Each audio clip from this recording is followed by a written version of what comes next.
अगर आपकी prayer request आपके बच्चे हैं, आप उनको नहीं चाहते जिस तरह आपने संघर्ष किया वो संघर्ष करें, आप जब प्रार्थना करने के लिए बैठेंगे, आप एक बाइबल की वर्स को लेंगे, आप पहले थैंक्स गिविंग करेंगे, आप प्रार्थना करेंगे, परमेश्वर मैं तेरा थैंक्स करती हूं कि तूने मुझे चुना, मैं तेरा थैंक्स करती हूं कि मैं तेरे घर में हूं, मैं तेरा थैंक्स करती हूं मैं तेरी हुजूरी में हूं, मैं काबिल नहीं थी तेरी हुजूरी में आती, लेकिन तूने मुझे अपने अनुग्रह से बुलाया, और अगर तूने मुझे अपने पास बुलाया तो मेरी प्रार्थना को सुनने के लिए बुलाया।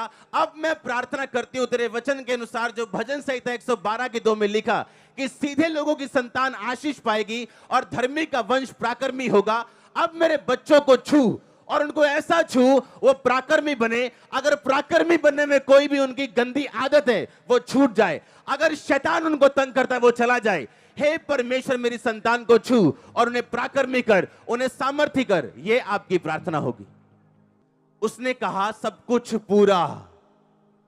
अब आपको इमोशनल नहीं, स्पिरिचुअल स्क्रिप्चुअल बनना है। आमीन। ये चर्च उन लोगों के लिए नहीं है जो बाइबल को सुनने के लिए आते हैं, ये चर्च उन लोगों के लिए है जो बाइबल को खाने के लिए आते हैं। उसने कहा इसे खा ले, इसे अपनी आंतड़ियां इससे भर ले।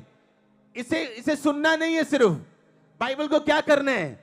कहता खाना है। वचन कहता बाइबल क्या करनी है? कहता खानी, अपनी आंतड़ियां भर ले।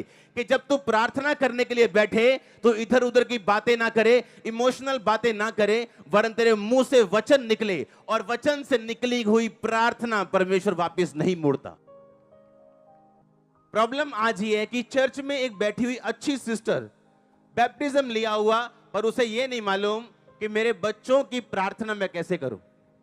प्रार्थना करने का तरीका है कि सबसे पहले वर्शिप से शुरू करो कि पिता मैं तेरा थैंक्स करता हूं, तूने मुझे चुन लिया, मुझे अपने पास बुला लिया।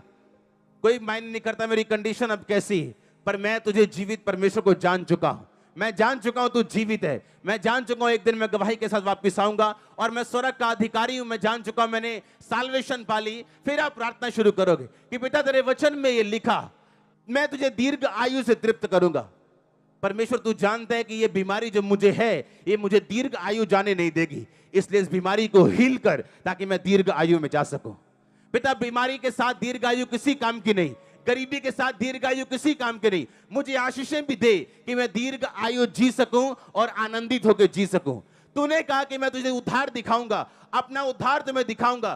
तुम मुझे उद्धार दिखा मेरे बच्चों में, मेरी फैमिली में, मेरे फाइनेंस में, मेरी बॉडी में, मेरी स्पिरिट में, मेरी आत्मिक जिंदगी में। आप करके देखो, इस तरह से प्रार्थना करके देखो, वचन के बीच से प्रार्थना। हमारी वचन इमोशंस, हमारी प्रार्थना इमोशन के साथ भरी हुई है। हमें लगता है कि हाँ पिता सब जानता है, बाइबल कहती है वो सब जानता है। अगर आप परमेश्वर के सामने अपना केस प्रकट नहीं करेंगे और आपको यह नहीं लिख पता कि बाइबल में कहां आपकी ब्लेसिंग के बारे में लिखा। कोई बैठ के प्रार्थना कर रहा है परमेश्वर मुझे वीजा चाहिए, कोई बैठ के प्रार्थना कर रहा है परमेश्वर मेरी स्पिरिचुअल लाइफ को ब्लेस कर, पर एक भी जन को यह मालूम नहीं है कि मैं कौन से वचन से प्रार्थना करूं। कहां लिखा उसके कोड़े खाने से तुम चंगे हो चुके हो? कहां लिखा कि वो तुम्हारे अपराधों के कारण घायल किया गया? अगर हमें ये नहीं पता लिखा कहां गया, हम पढ़ेंगे कैसे? अगर पढ़े नहीं तो वचन में, प्रार्थना में हम वचन सम्मिलित कैसे करेंगे और परमेश्वर के सामने अपना केस कैसे प्रकट करेंगे? परमेश्वर कहता अपना मुकदमा लड़, अपना प्रमाण मुझे दे। आप जानते हो आज कुछ लोग अगर सक्सेसफुल हो जाते अपने पास्ट में, यहां ना बैठे होते। अगर उनका बिजनेस चल गया होता वो यहां ना बैठे होते। अगर उनके बच्चे सही होते वो यहां ना बैठे होते। आपको यह बात समझनी है कि परमेश्वर आपकी मुश्किलों को इस्तेमाल करता है आपको अपने घर में लेके आने के लिए और अपना आप प्रकट करने के लिए। अगर मैं अपनी दर्दों को लेकर रोता, बीमारियों को लेकर रोता, तो आप यहां ना होता। अपनी दर्द को यूज करो, प्रार्थना में उसको बदल दो। हालेलुया। अपने चैलेंज के लिए परमेश्वर के सामने प्रार्थना में बैठो और वचन के बीच से प्रार्थना करो।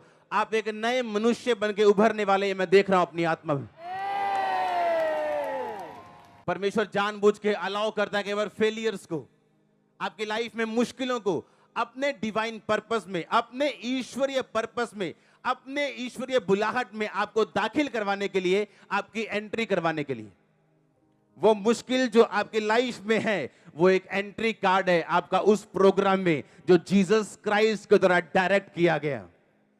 और आप उस प्रोग्राम के हीरो हो।